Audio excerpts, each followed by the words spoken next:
இன்றைக்கு இந்த சத்தத்தை கேட்குற நீங்கள் ஒருவேளை இந்த சூழ்நிலையில இருக்கலாம். பாருங்க, பாருங்க சோகமாகவே இருப்பாங்க, பறி கொடுத்தது மாதிரியே இருப்பாங்க, ஏதோ ஒன்று இழந்தது மாதிரியே இருப்பாங்க. கேட்டா அவங்க அடிக்கடி அந்த பிச் இந்த மாதிரி சொல்லிட்டே இருப்பாங்க.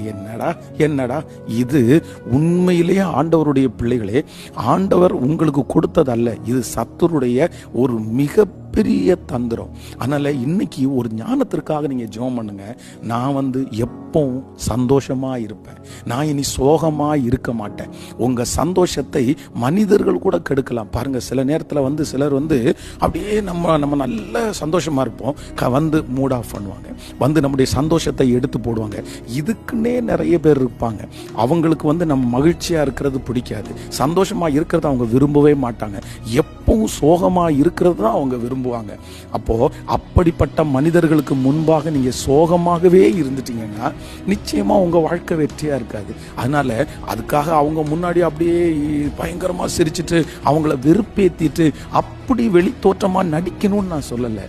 இருதயத்துக்குள்ள என்ன நடந்தாலும் நீங்க இன்னைக்கு ஒரு தீர்மானம் எடுங்க, இனி நான் சோகமா இருக்க மாட்டேன், நான் சந்தோஷமா தான் இருப்பேன். ஏன்னா மகிழ்ச்சியா இருக்கிறது தான் உங்கள் பலன். நீங்க சந்தோஷமா இல்லைன்னா சீக்கிரமா சிக்காயிருவீங்க. நீங்க சந்தோஷமா இல்லைன்னா உங்க முன்னாடி வச்ச எவ்வளோ பெரிய டார்கெட்டையும் உங்களால எதுவுமே அச்சீவ் பண்ண முடியாது. அதனால இன்றைக்கு அந்த சத்ரு துரத்தி அடிக்கலாம். தாவீது வேதம் சொல்லுது, தன்னுடைய மகனால் துரத்தப்பட்டு மேல மலையில ஏறி போறான். அந்த நேரத்தில் ஊசா என்கிற ஒருத்தன் பின்னாடி அழுது கொண்டே வரான். தாவீது உடனே என்ன பண்றாரு, எப்பா நீ இந்த இடத்துல இருக்காத, நீ இந்த இடத்துல என் கூட இருந்தா நீ எனக்கு பாரமா இருப்பா, நீ போயிரு, முதல்ல நீ அங்க போய் வேலையை பாரு, ஏன்னா என் கூட நீ இருக்காத.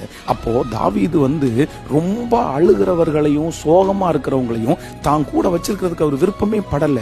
ஏன்னா அவருக்கு தெரியும், பாசிட்டிவா கொஞ்சம் எனர்ஜெட்டிக்கா இல்லைன்னா ஒரு நல்ல விசுவாசத்தோட, பாசிட்டிவ்னு உலகம் சொல்றது பாசிட்டிவ் வைப் அப்படின்வாங்க, ஆனா நம்ம வேதத்தின்படி சொன்னா அந்த விசுவாசம், அதுதான் ஃபெய்த். சந்தோஷமா இருக்கிறவர்கள் நம்மோட இருக்கிறது ரொம்ப ஆசீர்வாதம். அதனால இன்றைக்கு யாராவது ஒருவர் இந்த சத்தத்தை கேட்குறவங்க, பாஸ்டர் நான் அப்படிதான் இருக்கிறேன், எனக்கு எப்போ பார்த்தாலும் ஒரு சோகம் எனக்குள்ள இருந்துட்டே இருக்குது, பிரச்சனை இல்லாத யாரும் இல்லை, போராட்டம் இல்லாத யாரும் இல்லை, அப்படி இருந்தா இன்னைக்கு உங்களுக்காக நான் ஜெபம் பண்றேன். நிச்சயமா சொல்றேன், உங்களுக்கு ஞானத்தை கொடுப்பாரு.